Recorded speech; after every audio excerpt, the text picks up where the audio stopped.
2017 to order at 9:47. I get everybody to please stand to salute the flag. I pledge allegiance to the flag of the United States of America and to the republic for which it stands, one nation, under God, indivisible, with liberty and justice for all. Thank you and good morning.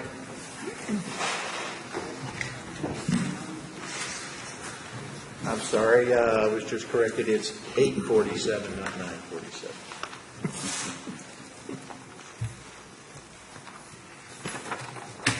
So the determination of voting members, Ms. Anderson. Present.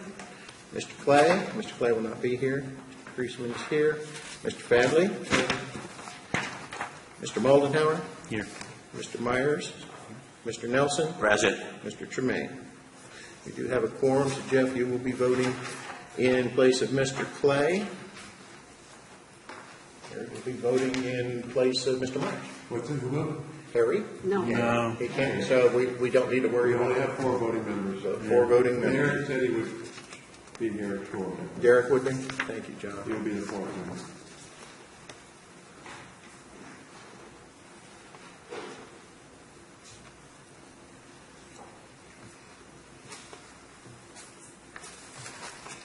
Okay.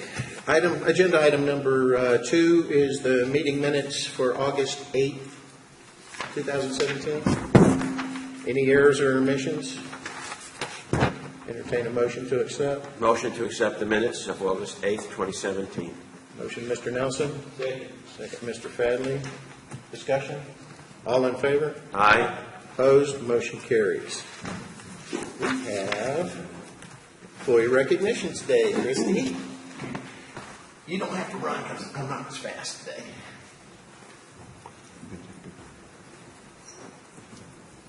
It's on the paper. And we'll publish it on Facebook. OUA Facebook page. Christy's been with us for 10 years, and boy, what a pleasure it is to work with her as the board chairman this year. She does a great job getting everything organized. Got another 20 years before you. Thank you for everything you do. It's much appreciated.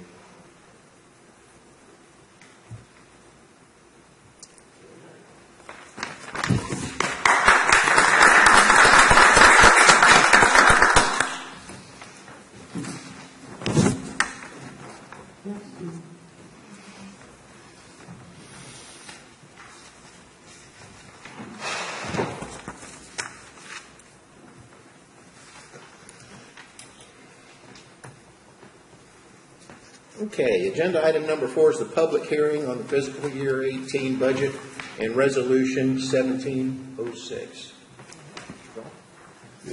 Motion to open it up. Okay, you entertain a motion to open the public hearing. So moved. Ms. Anderson. Second. Second by Mr. Fadley. All in favor? Aye. Public hearing is open. This is a resolution of the Chili Utility Authority, Chili Florida, to adopt the final budget for fiscal year 2018, covers the period of October 1st, 2014 to September 30th, 2018. Also, providing or filing a copy of the authority report and recommend a copy be furnished to the city of Chili, Florida, and Chili County, Florida, regarding an effective date. Whereas the Okeechobee Utility Authority Board has been duly advertised public hearing held September 19, 2017. To be discussed and receive comments from staff and public on the appropriations and estimated revenues for the final budget for fiscal year 2019, a copy of which will be attached to this resolution. Whereas the final budget for fiscal year 2018 may establish provisions for the fees, rates, and charges for service provided by the authority to be sufficient to make all payments required by the terms of debt instruments issued pursuant to Resolution 90, number 99-3, dated March 9, 1999, as amended and supplemented, and to continue to provide for operation and maintenance of the Okeechobee Utility Authority system. And whereas the First Amendment to the interlocal agreement creating the Okeechobee Utility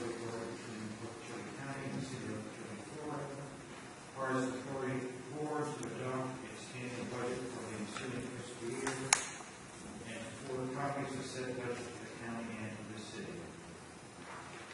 Now therefore, be it resolved by the Church Utility Authority as follows.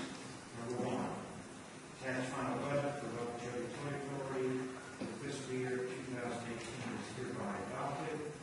Number two, a copy of the final budget for fiscal year 2018 for the Tom Flores Clark, Executive Director, made available for review during normal working hours at the offices of the Church Utility Authority. Pursuant to the provisions of Chapter 9 Florida statutes. Number three, a copy of this resolution on the final budget for fiscal year 2018, pursuant to the First Amendment to the interlocal agreement shall be furnished to the city of Okeechobee, Florida, and Okeechobee County, Florida, by the authority of the Number four, the resolution shall take effect immediately upon its adoption. Thank you, Mr. Bill. Appreciate it. Should have done it by title only, saved your voice a little bit, but it got away from me. Thank you. Okay, do we have any comments from the public on Resolution 1706? Comments from the public? Mr. Chairman, could I suggest that you go through the budget, at least hit the high points? It's a public meeting, and the public needs to be informed on what you're doing here. Compare this budget to last year's budget, hit the high points on it if you would, and then see if there are questions. Just do what we publish in the paper. Exactly.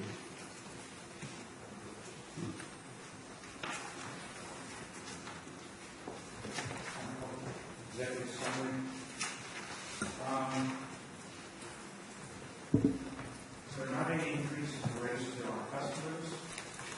Last time there was a rate increase compared to this year, 2011. Total operating revenues projected to increase 1.3%, which is around $34,000, $10.1 million. Total operating expenses are growing faster than operating revenues and are projected to increase 3.3%, which is $227,000 to $7 million. Non-operating expenses are projected to decrease $182,000 to $2.3 million, and it's primarily from a reduction in interest expense.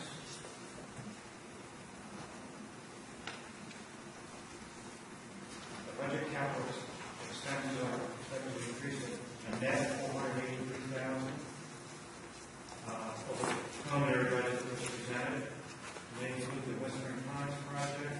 These increases the restoration of administrative offices and four small capital projects that were budgeted in fiscal year 2017, but are being deferred to 2018. And the Western Pines project and the restoration of administrative offices both continue to perform receipts from grant funding for the big portion of those costs. In this proposed final budget, there's not a cost of living increase for the Okeechobee Authority staff, and there's not an increase in the Okeechobee Authority's contribution to the cost of health insurance for the authority. So this budget is higher than those of previous years. There were questions earlier about the health insurance premiums. If those adjustments been made, they were overstated, as I recall it. The increase, we were projecting in the original budget that the urgent care costs would stay the same. Upon further analysis and discussion with urgent care, that cost would be reduced from $67,000 to $25,000. And that decrease from the preliminary budget to now was basically paid for the cost of increased water expenses that we needed to adjust, and it also paid for increased cost of water quality sampling because of the Table Creek Owl endeavor with Gulf Coast University. Okay.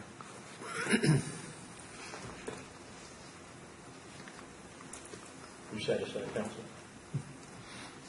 I did that for our public. Very good. Thank you. Backing up, any comments from the public? Okay, moving on.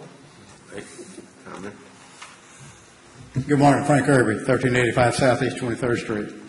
Thank you, Mr. Conley, for offering that additional information. One of the things I'd like to suggest to you, though, since you have all this nice audio-visual stuff now, if you could take some of this detailed information and present it on the screen, rather than just read it off, since we don't have copies of all the detail, that would be helpful during the meeting to see that.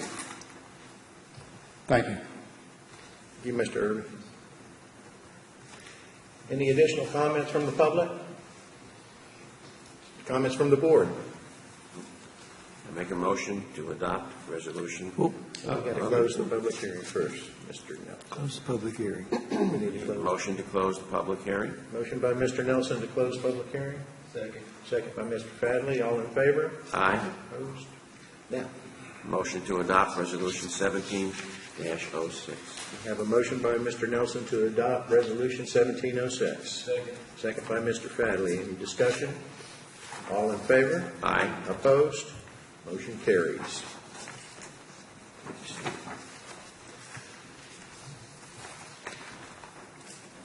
Okay, agenda item number 5, the consent agenda. Does anybody want anything added or pulled from the consent agenda? I'm going to approve it as read. Motion to approve the consent agenda as presented. Motion by Mr. Nelson, Second. second by Ms. Anderson. Any discussion? All in favor? Aye. Opposed? Motion carries. We're going to pull agenda item number 12 right now, the Kings Bay maintenance agreement. It's my understanding that Kings Bay hasn't had a chance to review it yet, so we'll bring that back at a later date, and we'll put that back on the agenda. Agenda item number 13, prepaid pension contribution.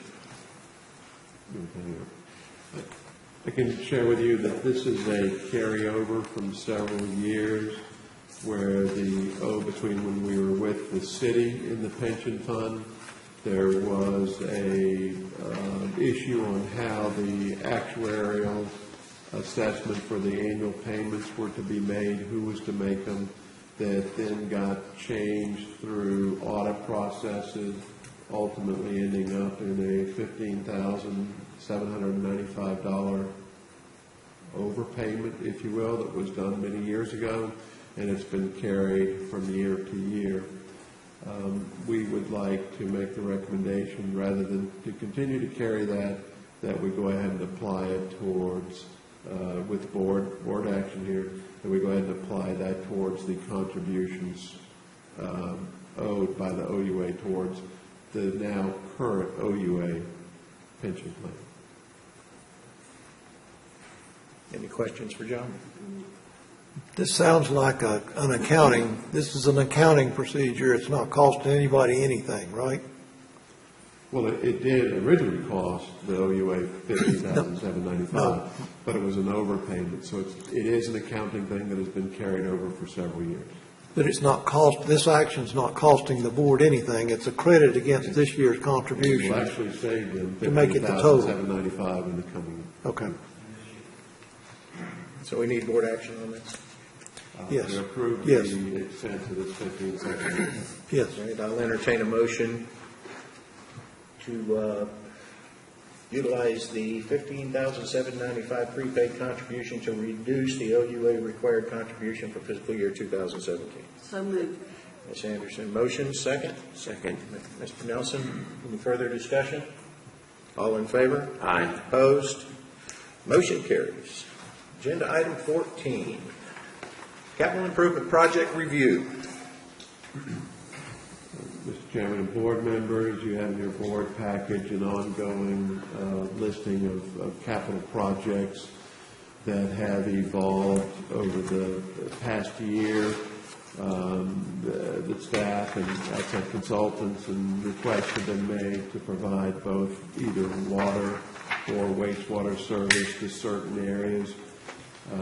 You have had this list presented to you before of all the different projects from Treasure Island to Pine Ridge to the southwest section, Buckhead Ridge and Basswood areas for wastewater, and then several water projects in the area. What we would like to be able to put together is, out of this listing of projects, a ranking of one or more of these projects that we can pull together as the number one project, number two project, maybe the top three projects that we could pursue with either funding agencies, state legislation requests, where we can go forward, that the OUA board has chosen these projects as the projects of choice. Some of the questions that were asked were, what is the recovery, the return on investment of this capital expenditure, and secondly, what are the impacts to existing rate structures? Mr. Murray Hamilton of PRNG, which is the rate consultant for the OUA, has done those analyses. They are in your board package. He is here this morning to make a presentation to the board on the findings of the various scenarios that we have looked at. The scenarios range from 100% funded by the OUA to grant participation to the use of special assessments to help defer these capital costs. All of those results are in your board package, but what I would like to do is either answer any questions you might have now, or we could ask Mr. Hamilton to go through and do his quick presentation to you on the findings of his analysis. Does anybody have any questions for Mr. Hayford? If not, we'll go ahead with the presentation. Of all the projects, John, which one will bring us back money at the end? Well, that is a part of the, if you will, the different scenarios when you look at the payback analysis. What I believe, I'm trying to recall, but I believe it was, we were going to be centered on those paybacks.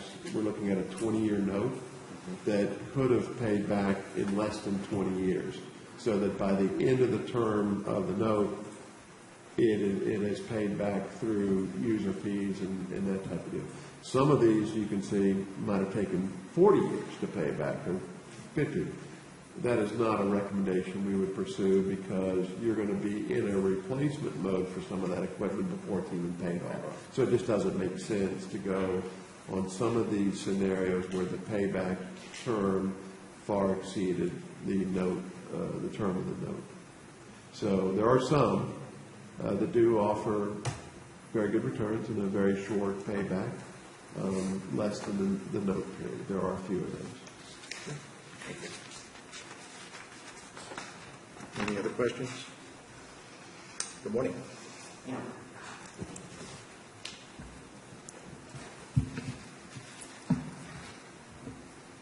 Mr. Chairman, members of the board, again, for the record, my name is Murray Hamilton. I'm an associate with Public Resources Management Group.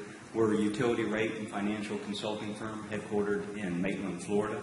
I myself have had the privilege to work with OUA over the last 13 years, working on different utility rate and fee structures, policies, capital financing, and prioritizing capital projects, which is what we're here to talk about today, as well as debt compliance. And in regards to the study that Mr. Hayford laid out for you, we have a little bit more than 20 projects that we evaluated, all on a standalone basis, water projects versus wastewater. We're principally looking at two measurements of criteria for the feasibility of those projects, one being the payback period. I believe Mr. Hayford referred to this. Basically, how long in years does it take OUA to break even, to recoup its investment in that particular area of expansion? So we're looking at the payback period. You're going to find under the different scenarios, again, as Mr. Hayford pointed out, a number of the payback periods are well beyond the 20-year life of the loan, which to me hints that there's a rate increase in order to do those expansion projects. So we're looking for something less than that. Now, just because we have an adequate payback period doesn't mean that there may not be some rate implications in the short term. So the other measurement that we're looking at is the fiscal impact. You know, in the short term, if we make an investment in an expansion area, we've got a couple extremes here. We titled it the worst and the best case. The worst case is we most likely may not have a lot of connections right away in year one, but yet we're going to have some principal and interest payments to make on those obligations. And so we could have some rate increases in the short term as development gets underway.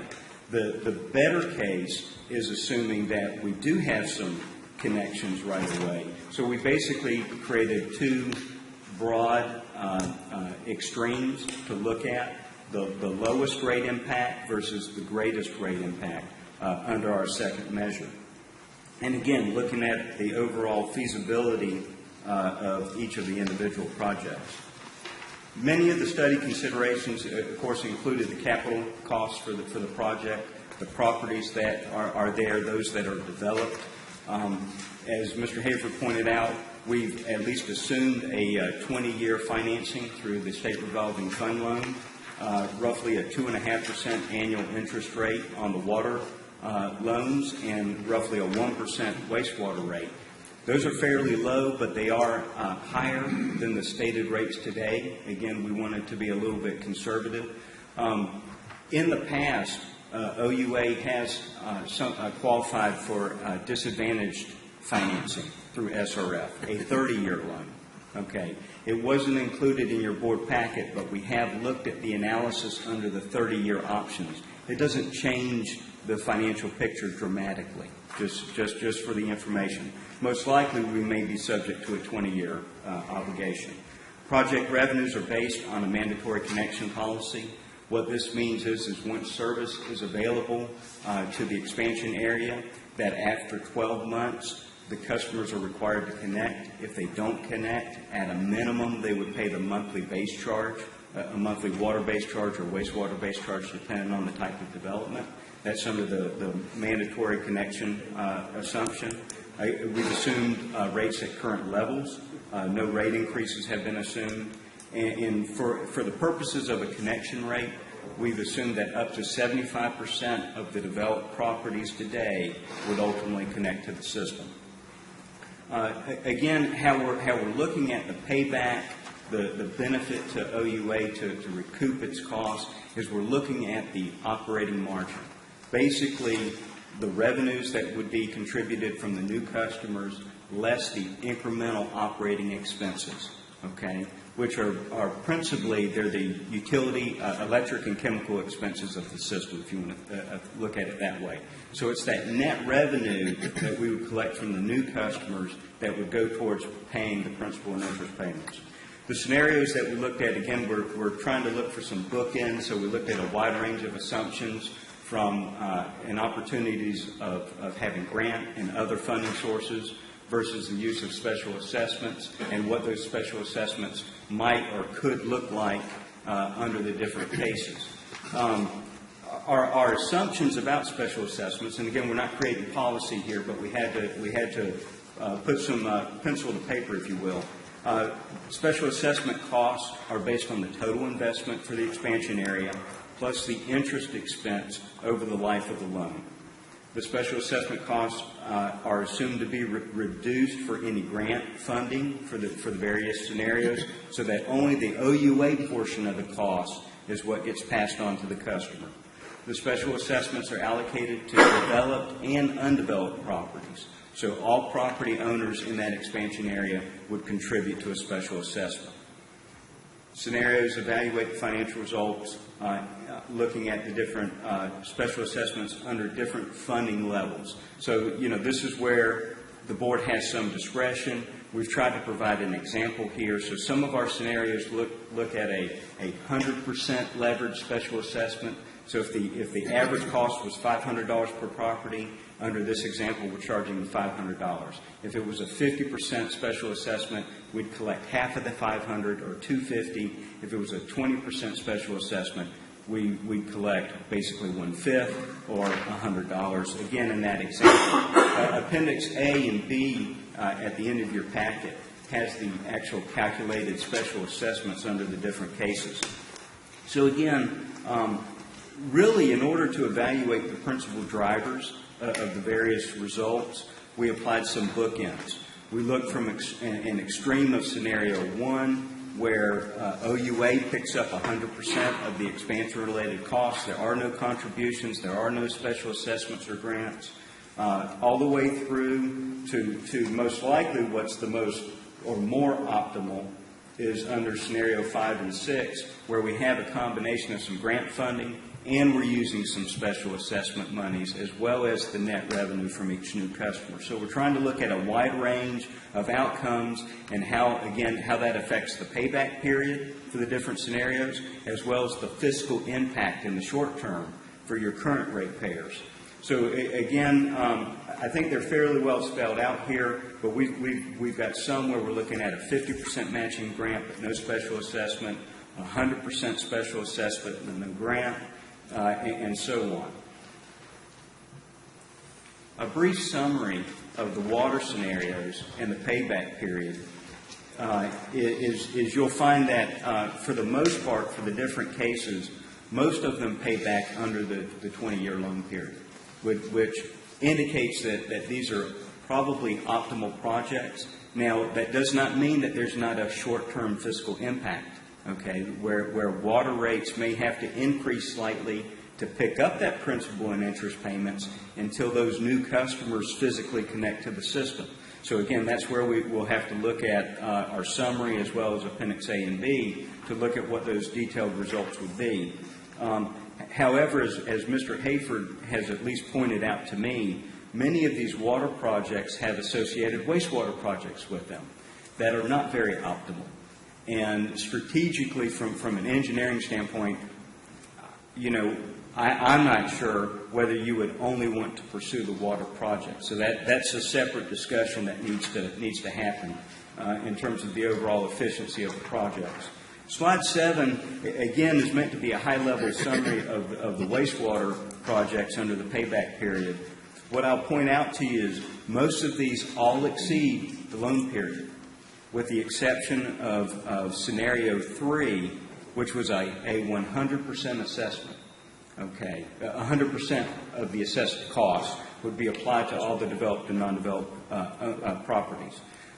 So most of the wastewater projects are in excess of the 20-year period and most likely would have a fiscal impact when looking at those different cases.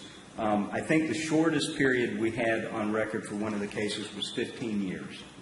So again, it is on a project-by-project basis. Our opinions are that scenarios 1 and 3, which are I guess what we would consider the extreme cases, are least likely to be accepted or approved, principally because scenario 1 has an exceedingly long-term recovery period at 100% of the cost, and again, assuming that we wouldn't get any kind of contribution or funding doesn't necessarily seem reasonable. Secondly, under scenario 3, when we look at the level of the assessments at a fully leveraged assessment of 100%, they're fairly significant, upwards to $100 a month before the customer starts to pay a new utility bill. So again, we think 1 and 3 most likely are not going to be your palatable cases. So we've narrowed down our summary to really scenarios 2, 4, 5, and 6. And again, we do have the descriptors here on slide 9 to the left-hand column of what we're talking about. Again, scenario 2 is looking at a 50% matching grant, but no assessment revenue. Scenario 4 deals with no grant, but assumes 50% special assessments. Scenario 5 assumes a combination of funding, 20% funded through grants. The remaining OUA costs would be a 50% special assessment. And then scenario 6 is, again, a combination of 20% grants and 20% special assessments. You can see on the water projects, they look fairly reasonable. Mr. Hayford asked me, in other communities where we tend to look at payback periods and those kinds of things, and granted, there's a lot of qualitative issues that go into these decisions. I get that. But mathematically, in most cases, we're looking at it 10 years or less. And so the water projects on the surface look fairly palatable. The fiscal impact, again, there's a range, but they're fairly minimal from the worst to the best case. Under the wastewater projects, when we look at the payback period, again, the lowest is about 15 years. under scenarios 2 and scenario 5, which heavily rely on grants or assessments. Again, there could be a range of fiscal impact from as low as no rate increase, assuming we would connect people right away to the system, honestly to as much as 20% increase on the sewer bill. Again, keeping in mind, that the sewer bill today is roughly $62, so that would be 20% of $62. Again, the detailed cases are in the back under Appendix A. Appendix A doesn't translate very well to the screen, unfortunately. Mr. Hayford merged this over to Appendix B, where you can look at the individual cases on a single sheet. And with that, I'll be happy to address any questions, look at any specific cases that you want to look at.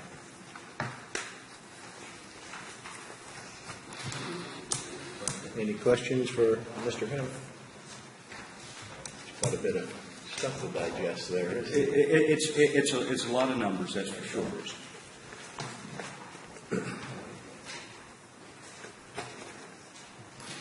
I think we're definitely looking for outside funding for sure, where there's not 100% special assessment.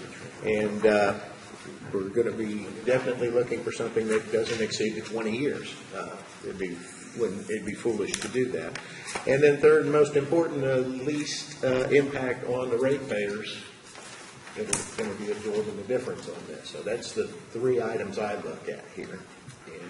And I also excluded scenario 1 and 3 right off the bat. That was not financially feasible for anybody involved. I guess what we need as a board to decide, number one, if we want to expand our system before we really start digesting this. I can point out at least one thing. If you look at Appendix B, which tries to bring together the payback analysis with the payback period versus the rates, when you look through those, the appendices for scenarios, specifically 2, 4, and 5, 2 Treasure Island projects to kind of meet some of that criteria, the Treasure Island All and the Treasure Island South. The other ones you would have to then look at from there is to compare that with the impacts to rates.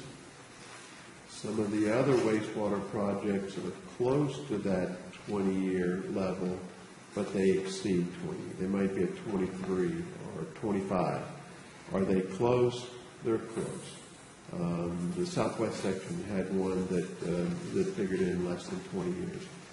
So if that is of any assistance, again, that we could make a determination that, yes, we would look at expansion, and yes, we do have a ranking, and at least give staff some direction to pursue those projects with other funding scenarios to better determine what the actual impacts are financially to existing ratepayers as well as the new customers being brought on board.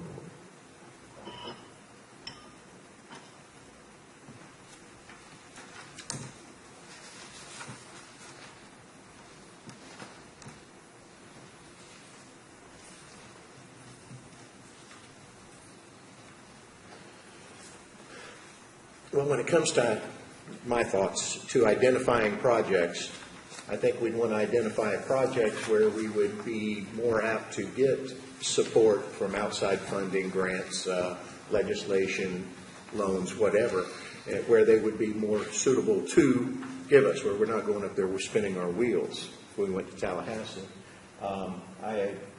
In the news right now, all this algae flow, everything, we're getting blamed in Okeechobee of all kinds of bad things that we prove. We're not the whole problem here, but it seems to me that those items, those areas right there that influence the effluent would be more apt to getting financial funding. So if I was prioritizing, I would look at that personally in our expansion to get those places offline to stop the influx of the effluent into the waterways. If you would like, I can go through the projects again briefly, but those are the types of things that we look at, certainly from an environmental impact, both immediate to the resident as well as to the community. And then certainly we look at the financial impact. So if we looked at all of the projects, again, there's Treasure Island, Pine Ridge Park, Buckhead Ridge, and Basswood, primarily for the wastewater. Treasure Island is the one that not only impacts the immediate residents out there with the septic tanks, but also due to their proximity to the finger canals and the associated flowage into Taylor Creek and into Lake Okeechobee. Treasure Island is one of the projects that has, from an environmental standpoint, both the immediate resident as well as the community. It's a positive impact. Certainly with Pine Ridge Park, an area that is predominantly poor soil drainage conditions. There are the public health issues with some of those folks being on a well as well as a septic tank on a small lot. Basswood, poor water quality out there, poor drainage. Again, an impact to the resident. And of course, the southwest section, same type of deal. Impacts to both primarily the resident and to a smaller extent, certainly the community due to surface connections with the root canal. Buckhead Ridge is very similar to Treasure Island. Surface water impacts as well as the immediate impacts to the property. So we did try to look at some of those things in identifying these projects. Treasure Island, though, due to its size and its location, offers other benefits in that it puts infrastructure on the east side of town, which may experience the growth with the 710 expansion and certainly State Road Saturday. So by having the infrastructure, putting it in, there are some active developer agreements out there, and there is some expected growth.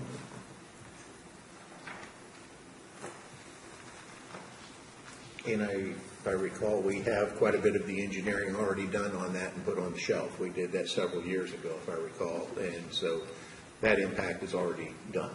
The majority. There is, the engineering was completed, or very likely completed. There were easements that were acquired and property acquired previously. I will state that there has been some time lapsed between when the preliminary design was done and now.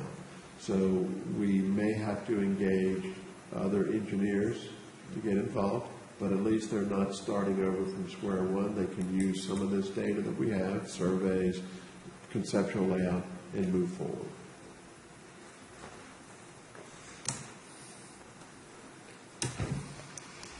And it's obvious we've received some support from the county on that area. There was a nice article in the paper this morning, or Sunday morning. They're showing definite, they see an issue there also. So, that might want to be something we consider, folks, in my opinion, is our target project maybe to go out and instruct staff to research some financing. We've looked at the impact here from understanding this in scenario 6, very little impact, and its payback period less than 20 years, if I'm reading this. For Treasure Island, and this schedule was not in your packet, but it was the ranking, and the number one ranking was the Treasure Island North and South. Collectively, and Mr. Chairman, as you pointed out, it was the break-even is less than 20. It's right at 19. Now, under scenario 6, we're assuming 20% matching grant and an assessment for the OUA portion of the cost at 20%. So it's not 100% assessment. In that example, the assessment would be roughly $95 a year, divided over 12 months, obviously. Now the range of fiscal impact, and again, I want to highlight this. The worst case is a 14% sewer rate increase. That's if we didn't connect any new customers to the system and they all paid the minimum. That's probably not likely. The best case assumes we connect 75% year one. Mm-hmm. That most likely is not likely, but the best case was about a 2.5% rate increase, fiscal impact. So the real answer is probably somewhere in the middle, and it depends on the timing of all the different things that occurs. But yes, that under scenario 6, the Treasure Island was the priority project. Right, and I was looking at the least impact on the ratepayer, Yes, sir. less than $100 per year. That's what really jumped out at me. Just to follow up, ask you a quick question on this. On your projections of the hookups, are you including in that the base facility charge as far as the payback period? You're not including the volumetric, you're only talking about the base facility charge? Okay. To be clear, for customers that have not physically connected to the system Yes. and are not taking service, we're counting on only the base charge revenue under a mandatory connection practice. Okay. For the customers that do connect, and we've assumed over a 5-year period up to 75% for the scenarios that you're looking at, when they connect, the revenue we're counting on is the base charge revenue plus the volume charge revenue up to 4,000 monthly gallons minus the actual incremental operating expense that OUA would incur, principally electricity and chemicals. So what you're doing is a net? That's a net. It's Okay. a net. Yes, sir. To follow this up, we have a projected cost of each of these projects, total cost. And I don't think the public realizes how much these things cost. I'm looking at, the number one thing on here is Treasure Island, both north and south. You're looking at a projected cost of $25,600,000. That boils down for 2,430 customers. You're looking at $10,536 per customer. If I look at I look at Pine Ridge Park, for example, you're looking at $1,600,000, 80 customers, $20,000 per customer. I look at Buckhead Ridge, I call it $30 million, 1,600 and some odd customers. That's $18,000, almost $18,500 per customer per hookup. It's clear that in Pine Ridge Park, have you got engineering costs included, John, when you put this together in Treasure Island? Yes, sir. Any credit for the ones that we've already paid? No, sir. None. Pine Ridge Park, do we have engineering? We've got engineering on Pine Ridge Park, don't we? All of these project costs do include engineering. All of the projects listed here include engineering fees for those respective projects. Would there be an offset on the Treasure Island for the plans that we've already got? There could be some offset. But again, let's say, for instance, the firm that did the force main design is no longer in existence. That doesn't mean that a new engineering firm could not use some of the conceptual designs, but they essentially have to go back and prove them and work through them as if it was a new project. Well, using this breakdown of this estimated cost thing, it's clear Treasure Island is the one that you get the most for your buck. Well, I know we gave you a lot of numbers. Two takeaways to your point, Mr. Conley, is, and again, we looked at it without an assessment. Basically, what we saw as the projects that had the best opportunity to pay back, if you will, to break even, were projects where OUA share was less than $6,000 per water connection and less than $9,000 per wastewater connection. So if you can get enough contributions where OUA share is less than those amounts, you have a pretty decent result that it's going to pay back in a reasonable period of time. And then, of course, you do still have to measure the fiscal impact. Now, if you elect to apply a portion of it as an assessment, that'll just make it pay back sooner. Correct. But to your point, that's kind of the takeaway, is that less than 6,000 on water and less than 9,000 on wastewater. And again, that's the net cost to OUA, is what I observed.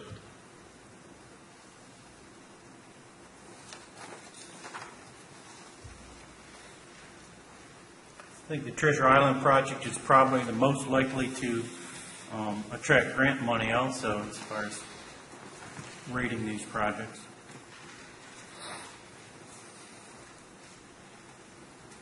I agree.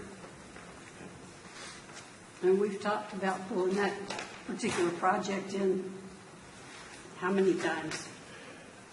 Well, if you remember, I'm going to get my year wrong, but I believe it was around 2012 that we actually stopped this project. And at that time, I believe the grant amounts were around 23% that we got through the USDA package. So is the 20% number that is looked at in scenario 6 viable? I do believe so. I do believe we can get higher than the 20% that is shown that we picked as the target for scenario 6. Anything we can do to increase the grant funding up above 20% is going to do much to help shorten either the payback period or the impact to the rates. So if we get a 23% grant fund, 25% grant, so much the better. But scenario 6, as far as the grant funding is concerned, I do believe that's a doable number. Now, all this being said, keep in mind that we have already expanded the wastewater treatment plant. That's already been done.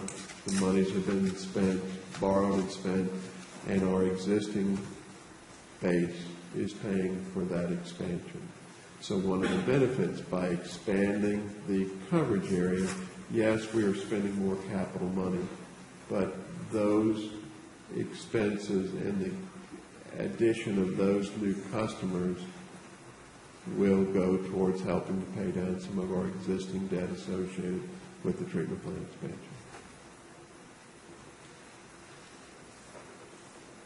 Weren't there some other benefits that we discussed by putting those force mains in and on Treasure Island to take the flow back to Cemetery Road? Long term? Yeah. Yes, ma'am. I mean, we have essentially from the airport station, which we call NW15, it carries all of the wastewater to the treatment plant. By putting in this additional force main on the east side, in the future, there can be some interconnects made to where we could take some of the pressure off of that existing hydraulic connection and route it through the east side. The other benefit, which no one can really project for sure that's going to happen, is what I mentioned before. We do have some active developer agreements out there, right on State Road 70 and on Highway 441 Southeast down by Agent Oaks. Those developers have paid their fees and are continuing to pay their fees. When they develop, by having the east side force main in, there is some cost savings there that we could probably obtain from them for usage of capacity in that force main. And then along with the improvements to the DOT infrastructure, State Road 70 and State Road 710, I would guess that there could be some development pressure on the east. So we start with the number of customers that we're talking about on the east side force main. It could grow dramatically over the next 5 to 10 years. Thank you. Any further discussion? Any particular questions from Mr. Hamilton? A lot to digest, a lot of information.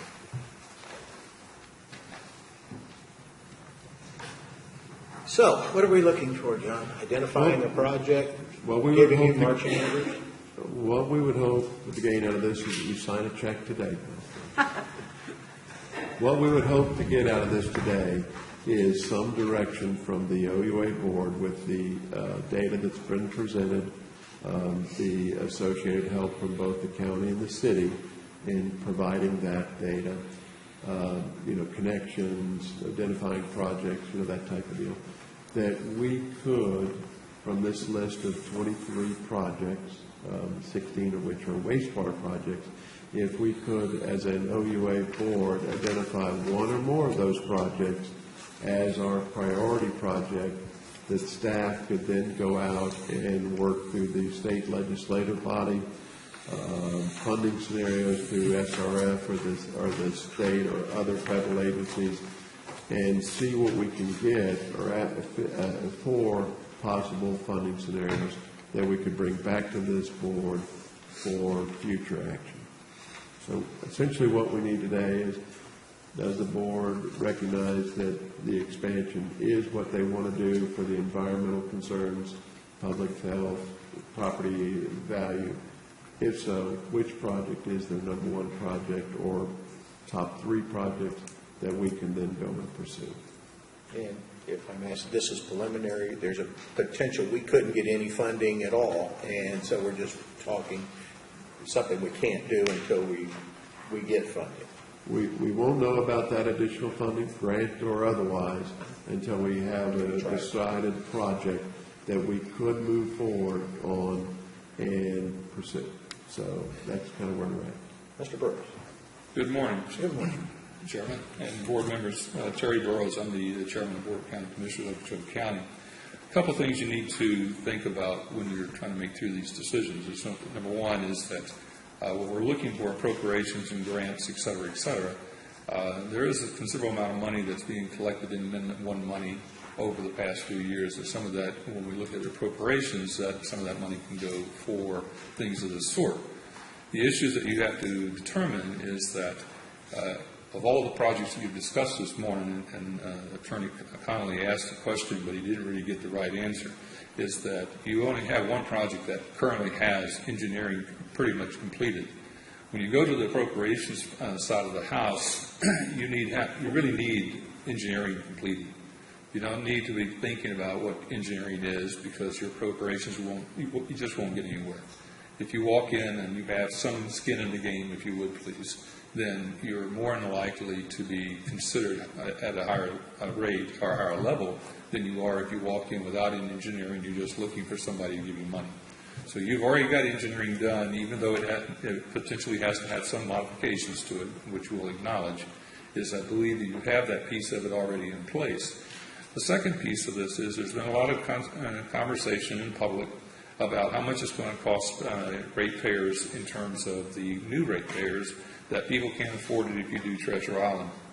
I think also you have to take a look, and I'm giving John a lot of the information relative to the number of customers in Treasure Island, is that potentially the appropriation maybe we should be taking a look at is how much you can help them with the connection fee, and whether or not the appropriations can consider 100% of the connection fee. So if you've got 300 homes and it's going to cost $700 per each home to do that connection, then maybe the appropriation should include that, so you can do or some percentage of that. So there's some ways to take a look at that, and what you're looking for now is taking the first step in terms of identifying what project do you think has the most opportunity to not only get grant funding but appropriation funding. What I've told John in the past meetings is that not only will the city and the county work with you with the legislative issues when we go to Tallahassee, we want you to come with us on October 23rd, 24th, and 25th. That's Okeechobee Day for the legislative session. So we would appreciate the fact that you would be there, and we will work with you hand in hand in order to promote the project that you so deem necessary as being the priority of your board. So with that said, I hope that gives you some additional information so you can kind of, I know it's difficult, but guess what? That's the reason you get paid all these big bucks up there. Okay. Thank you very much. Thank you. All right. With that being said, does anybody want to step forward and make a recommendation on a project? Sure. I make a recommendation that we look at the Treasure Isle, as long as we have most of the items already in place, and prioritize that as our number one project. Okay. I second that. We have a motion to So it would be direct staff to look into Treasure Island as our primary number one project. Both north and south, the entire. Right, yes. Yes. And that's fine. Second by Ms. Anderson. Discussion? John?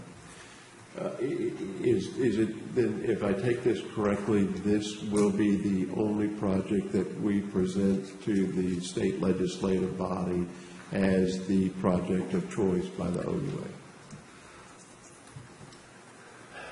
What Mr. Burrows just shared with us about the engineering costs that are engineering in place, that concerns me. I guess it wouldn't hurt to throw another one in there.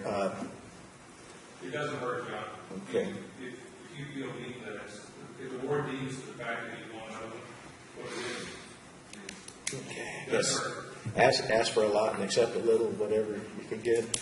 Do we have engineering in place for Pine Ridge Park, or some? No, sir. We do not, other than a conceptual layout. We have a conceptual layout on all these projects. Yeah. That's as far as the extent of the engineering. But I think- Treasure Island, all of it is a big project. It is the best project. There's nothing wrong with just having one. That shows us a clear, concise effort that that's where the I OUA think that's what we is need to headed. concentrate. I do too. I mean, not to put too many things out there. If we do decide to pick a second one, environmental impact definitely is going to play a big part here, and there has been some good discussion this morning about some environmental impact from other areas, so we'll take that into consideration too. if I may, Commissioner Irby and I just had this conversation. If you're going to push a project, put everything you got behind one project. Right. Don't worry about other projects you don't have engineering on. Focus on the one, get it done, and try to execute this particular one. Make it the strongest point. As far as maybe doing other projects, that is our wastewater. We've got some places in Basswood that we probably could do in-house in the underwater projects. We've talked about. That is what we have done in the past, where there is the strongest interest by residents. If you remember Northwest 37th Avenue, a section of that, we started out with a portion of that pipe, and before long, there was 6, 7 other residents that wanted it, so we did the entire length of Northwest 37th Avenue, south of 36th Street. We could continue to do that on a street-by-street basis every year, adding a few streets as we go. That would be what I would like to see. Well, I'm going to expand the discussion a little bit. You know, we're looking in expanding down towards the river with some projects that are potentially on the drawing board to come down there, but we have to have infrastructure in place for that. So that southwest section would need to be looked at very, we would have to determine that before we could get down to, get down to the river. We had discussed that at a meeting before, where to tie in from like Okatani or Big O or those down there, you would need that infrastructure in the southwest section to tie into. So there's another area that I don't know if we want to do it this time, but we need to consider for future expansion. But I agree with what Terry and Mr. Irby said with the single project. I have no problem with that. Put all our efforts behind one and let's go. If that's the wish of the board, we'll not add another one. We'll go with the motion. Being said, all in favor? Aye. Opposed? There you have it. Thank you. We will move forward with pursuing the Treasure Island Roll project. Your reservation is the 23rd through the 25th. Well, as I said, it probably, if you don't address it today, you will need to address it at the October meeting as to whether or not it would be most advantageous to have an OUA board member or certainly myself to go up to Tallahassee in support of both that effort provided through the county and the city. Well, we're sitting here right now. What's the desires of the board? You want John and I to go up to legislation? You guys want to go? I think you and John. Yeah, I agree. Decisions made. Executive Director and Chairman. Yep, we will work toward that. We don't need to bring it back. Private jet. Private jet? We'll take Steve's jet. Thank you, Steve. Moving on, agenda item number 15, the mutual aid agreement. Mr. Hafer? Mr. Chairman and board members, this is an issue that is most advantageous at the time of storm events, that we do have this mutual aid agreement on file with the Florida Warren Organization, which allows both the OUA and other cities to operate with a infrastructure in place identifying that there is a vehicle that could be used to seek reimbursement, either in the case of us loaning equipment and personnel to assist other utilities, or for them to come in and help us.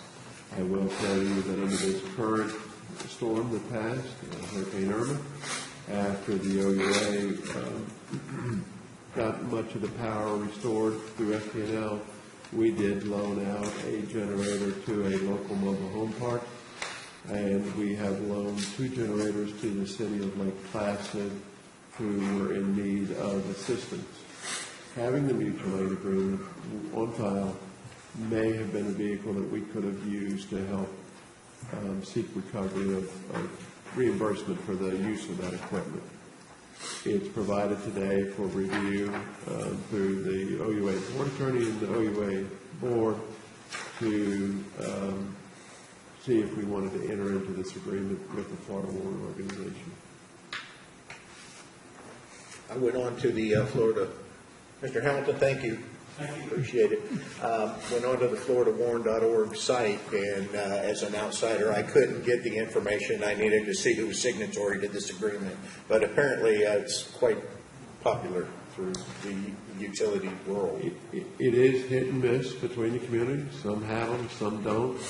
A lot of it is dependent upon if you have a need. Once you have a need, you find out the benefit of having it. So it's really, I bring it back for review and consideration at this time.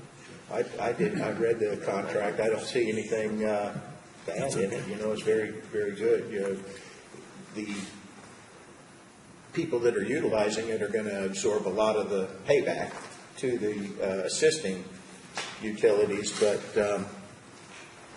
really, I don't see anything wrong with it. It doesn't cost anything to belong, and only if you use it.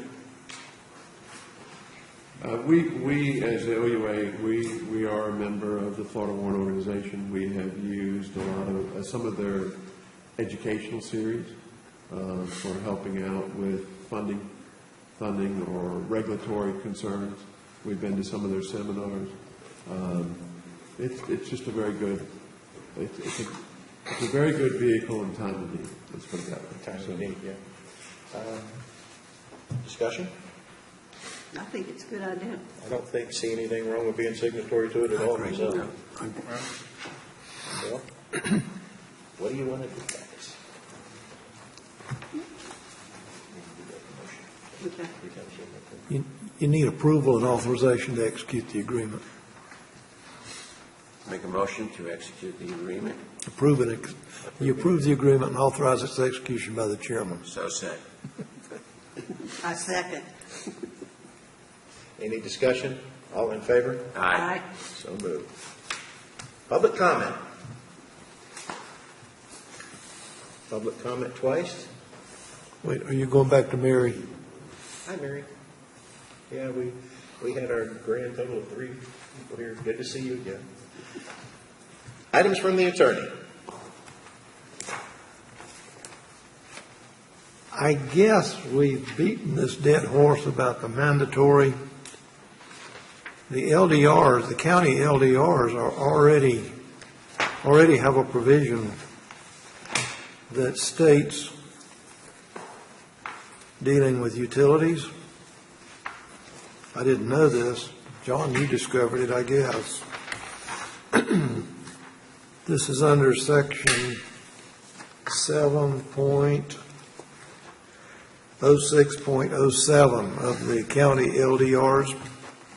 Subparagraph 2 says connection to a public supply potable system and/or a public supply sewer system shall be required when the system is available.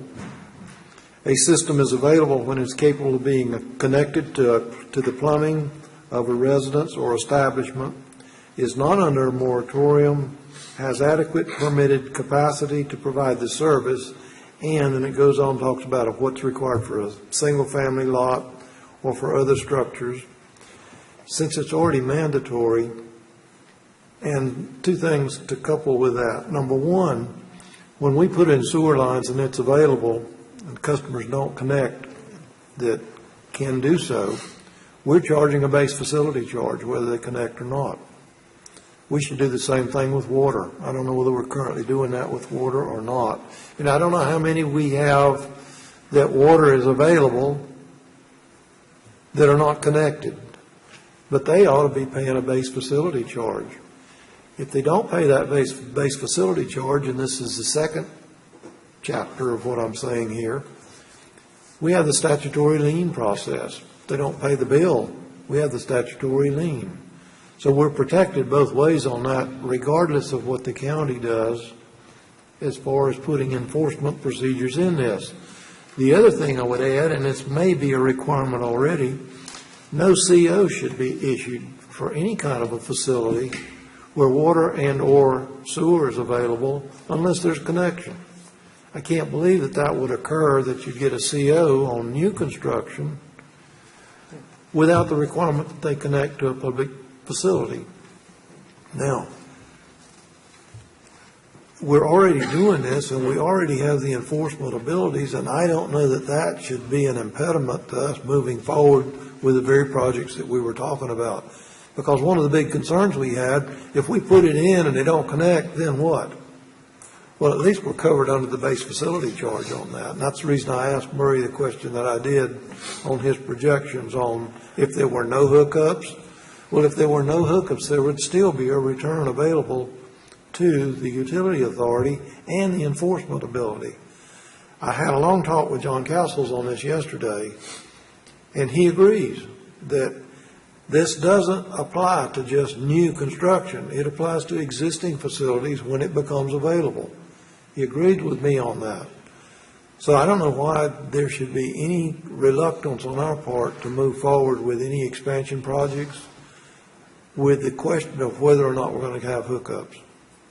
I mean, I can't believe that there would be a water line put in with available service that the person would not hook up to it.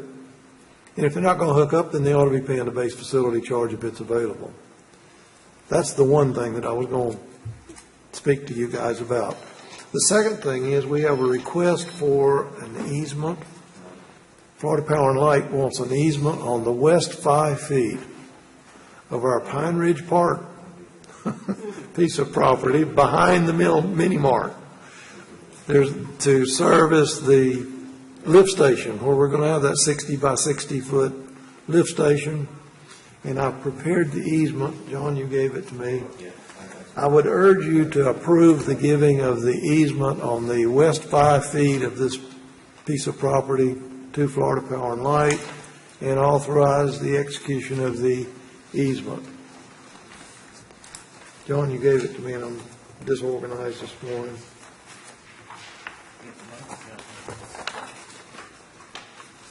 It's basically, as Tom alluded to, on the property that we currently own, the Pine Ridge Park wastewater treatment plant property. We are proposing to give to FPL a 5 foot wide easement because of the placement of the existing, it's a narrow right of way, the width of the road and the ditches on either side does not give them enough room to put in their power line that's going to serve our new pump station. So while we own the property right now, we would prefer to give to FPL this 5 foot wide easement because much of that property will revert to another owner once we put this pump station into service. You need board action to go ahead and Yeah. do the 5-foot easement and execute it. To Florida Power and Light, yes. So, you want to do that? Make a motion to give the easement to FP&L. I'll second. Motion and a second. Motion, Mr. Nelson, second, Ms. Anderson. Any discussion? All in favor? Aye. Aye. Opposed? So moved. I believe that's it, John. I don't remember us talking about anything else. We had one thing that we discussed at the last meeting about listing and sale of properties. Possibly there could be some legal issues when we acquired properties to sell, if we had a chance to look into that. If you decide to do that, number one, you would be declaring the property to be surplus, then deciding on a mechanism to sell it, whether you want to advertise for public bids, whether you wanted to place it in the hands of an auctioneer. At this point, I don't know that I'm ready to give you a recommendation which way to go on that. Okay. When it does come, it'll come in the form of a potential policy that we can. Yes. Thank you. Yes. I know that was just something in the mix. Thank you, Mr. Conley. Anything else? I think that's it, Mr. Chairman. Thank you, sir. Items from the executive director. I only have one, and I will admit that I probably did not get this at your place setting this morning, but we did have a vacuum pump that went down at vac station number 1. The repairs, the method that we go through repairs, we have one of two ways we can do it. We can ship the pump off to a repair center. They tear it apart, determine what needs to be fixed, give us a quote, get it approved, they make the repairs, get it back to us. It's about a month-long process. The other option is that we just enter into a renewal and replacement agreement with the manufacturer of the pump. They send us a remanufactured pump to the tune of $21,826.25, and in return we ship them the damaged pump, which they then rebuild and put back on the shelf to swap out with somebody else. I will tell you that I have already issued an emergency PO to get that replaced for the $21,826.25. It does exceed my expenditure limit, but because of the nature that we needed to get this pump replaced in less than a month, with the onset of winter visitors coming back, and we do need this pump at Vac Station 1, I would ask that you ratify this morning that expenditure with Bush LLC Company to the tune of $21,826.25. What type of warranty do they give on the refurbished pump? I don't know that answer. I'm going to guess it's at least a year, but I don't know that answer. Out of curiosity, what does a new pump run? Sir? What does a new pump run versus a refurbished? Don't know that answer. It's a lot more than 21,000. I'll tell you that. Is this a backup pump? Do you alternate pumps there, or are we completely down? No, we're not completely down. We have 4 pumps at that station. I can tell you, I don't think we ever have had a situation where 4 run at one time. But we do routinely run 2, and we could run 3. So it's one of those deals that when we added Silver Palms onto this network, that's when they purchased the 4th pump during that modification, and that's why we have 4 pumps at this station. This is the only company that produces a pump of this nature. It is the company that produces this pump that will match up with the other 3 pumps that are already there. Okay, so we have no choice. So if you take a roll in the dice, people come down here to evaluate it, it could be $23,000. You don't know what the repair cost is going to be at this point, and the service cost.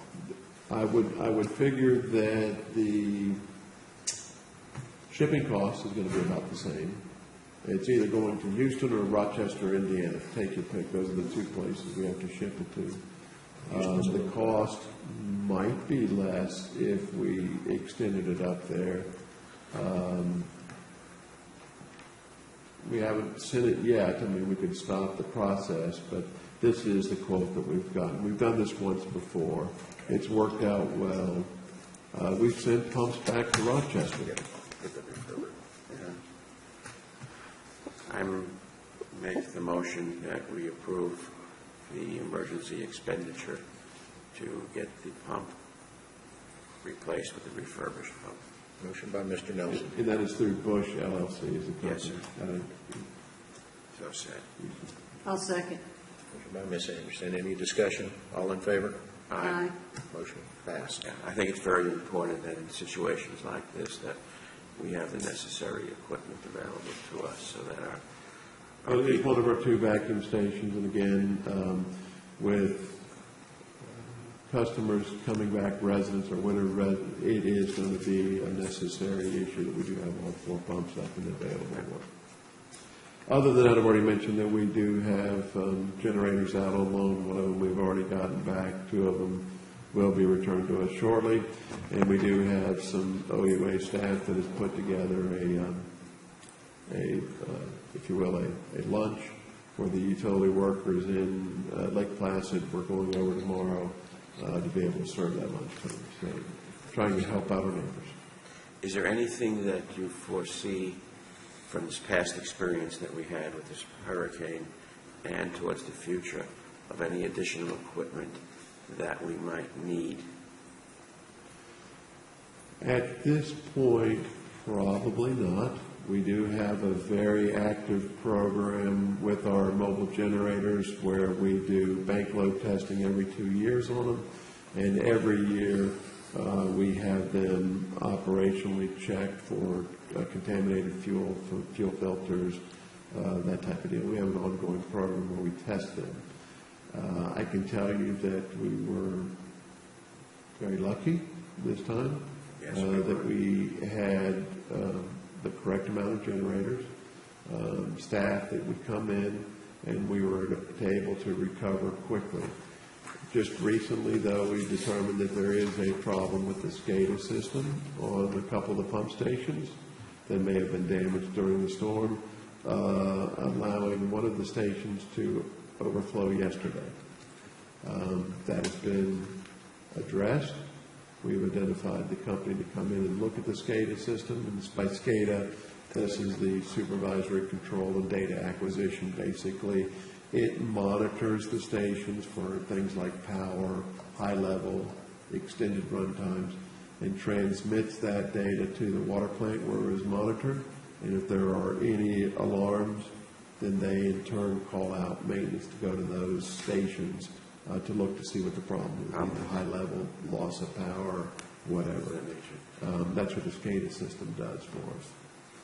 Do we have ample storage capacity for diesel fuel for our generators?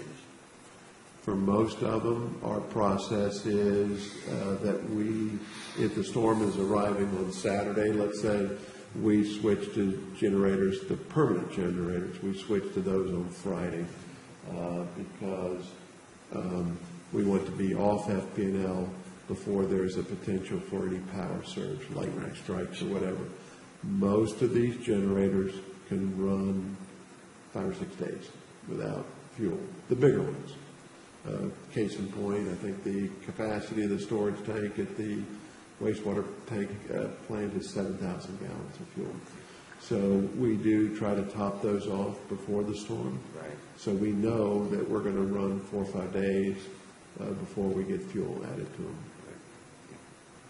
And the mobile generators, not so much. Those are usually 500 gallons or less, and those require constant refilling. But we have some piggyback tanks that we take around by trucks to refill those. Right. What we have done, like any other storm season, in May, June, we start ordering parts, spare parts, whether it's phase monitors, breakers, getting all these generators tested so that we're ready for the storm season. In the advent of Irma, in the possibility, outside possibility right now, of Maria making another landfall, we're ordering replacement parts as we speak for the electrical system or topping off fuel tanks in storm preparation, because we cannot wait till day 1 or day 2 before the storm to do some of this stuff. We have to get it ordered now. So we do a lot of prep work before the storm even gets here, before the storm season even shows up. And then before a storm shows up, we have our game plan, what we do 7 days out, 5 days out, to 2 days out, what we're doing prepping for the storm arrival. Thank you, John. John, with Irma, did I hear you say that we had some minor cosmetic damage at the water plant? There was was minor it wastewater? cosmetic damage to the surface water treatment plant. Basically, that I can remember right now, some screened-in enclosures that may have been damaged, that we will work towards getting those damage assessments done to determine the value, the price. I will tell you that we had some significant damage at the wastewater treatment plant to the solar drying facility for the residuals. Basically, for all intents and purposes, they look like greenhouses. Yeah. And there are some clear panels that allow the solar radiation in to dry it. We've had problems in the past with those flexing and pulling out and breaking, and we had a number of panels pull out again. So I think what it's going to take is to go out and get an estimate for the repairs. The insurance adjuster will be here today to look at that and try to make a determination of what that is going on. But I think what we really have to do at this point is to get back with the manufacturer and say, okay, there's got to be a better mousetrap here, because we've had panels blow out before.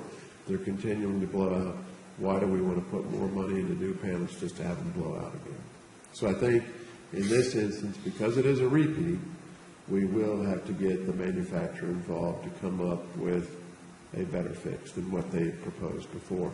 It wasn't too long ago that the board authorized the expenditure of some repair money to go in and back out all the screws and put in some different fasteners to try to hold these.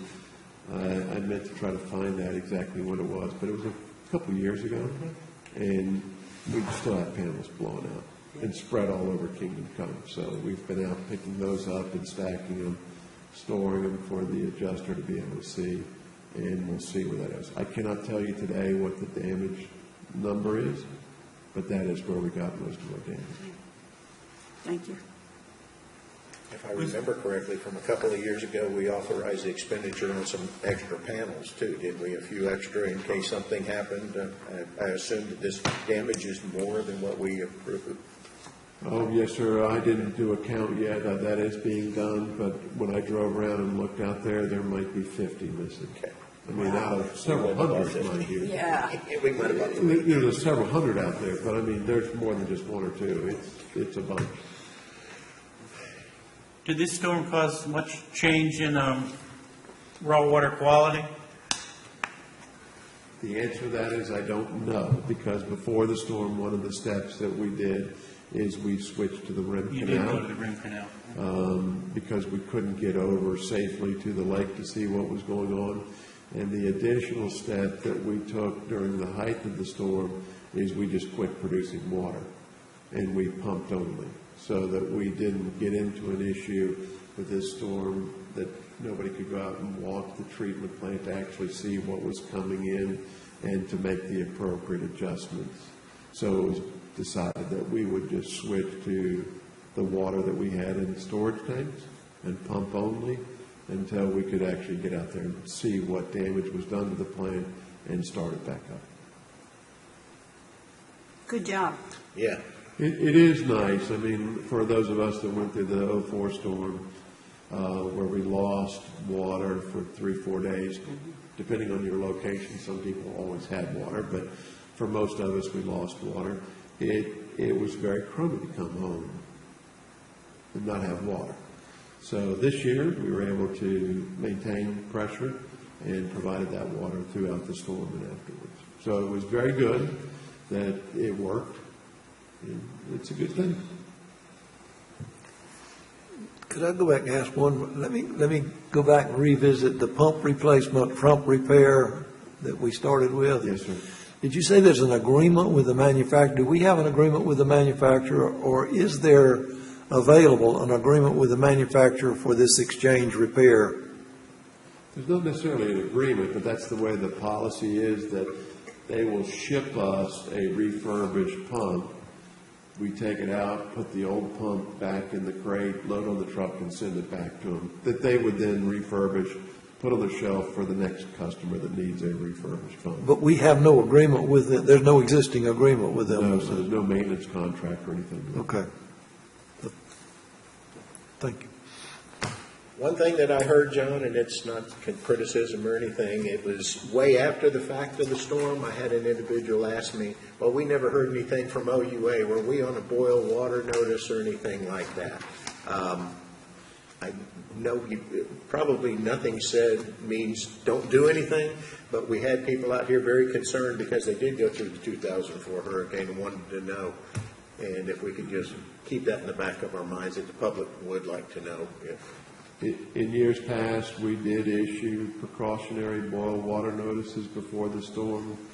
I can tell you primarily because we hadn't been through a lot of hurricanes before 2004. We have since learned that that in itself created problems because people that never lost water, some did, some didn't.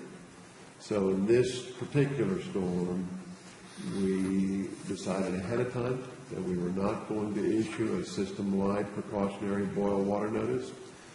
I can tell you that that's probably a very good idea, that we could come out publicly and state through our one-call system that we did not issue a precautionary, and just remove that doubt. Because I did get calls, and I did notice other notices being published for people on wells and septic that they should boil their water until they know it's safe. Some people took, I'm assuming, some people took that either because of the previous years where we did issue system-wide, or seeing those, they did call about precautionary boil water notice. So I would think that your suggestion, after future storms, that we may want to get that word out that we're not on boil water, would make it that much stronger and better. And we would take that into account for the next storm. Anything else, sir? No, sir. Any items from the board? I did receive a letter here from a customer, a ratepayer, and I'd like to share it. It's a kudos to Jamie and the crew and all staff. It says, I would like to thank everyone at OUA for providing water and sewer during Hurricane Irma. It certainly helps to relieve the stress. I live in Palm Ranch Village, 1 block from your station. The sound of the generator was welcome. Thomas Jolly. So, I can also point out, there is a letter in there from the Economic Council's providing information to the board for moving, and certainly you do have that available also, that they do support your move here to the county chamber. any other items from the board? Being none, I'll entertain you. Yeah, Mr. Fallon, yes, you got your hand up. There's an item still on your agenda. I have an item on my agenda. The rates for, We decided to Spade? put that off until. That was- okay. I thought you were deferring it to the end of the meeting. No, I'm sorry. Okay. No, we're going to give Okay. them a chance to do their homework, and then we'll bring it back to the I next. didn't want you to ignore Mary. Never. Never. Entertain a motion to adjourn? So said. We are adjourned. Thank you, folks.